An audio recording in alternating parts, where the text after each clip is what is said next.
Today, the Assistant Police Chief, LaShawna Potts, said it's not just law enforcement trying to keep up, but also the trauma units in our hospital. And Lindsay Mills does pick up our team coverage from here. You talk with the Grant Medical Director Center about the director of the Grant Medical Center Trauma Unit about this violence, and it's putting people in the hospital. It is, yeah, and that was something that also came up at that press conference earlier today as well. So basically, it's a strain on resources like blood supply and intensive care unit beds, and on the emotional well-being as well of surgeons, nurses, and everyone else in the operating room.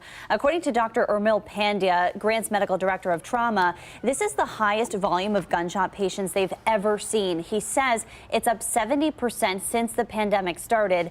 The most difficult part of the job at the trauma center is breaking the news to a family member that they've lost a loved one.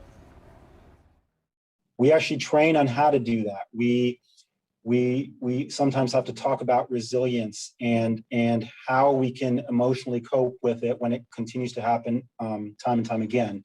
And yes, we see it a lot, but it doesn't make it any easier for all members of the team to really cope with it. And Dr. Pandya says he's been doing this for 14 years, and no matter how many patients he sees, he says it takes an emotional toll.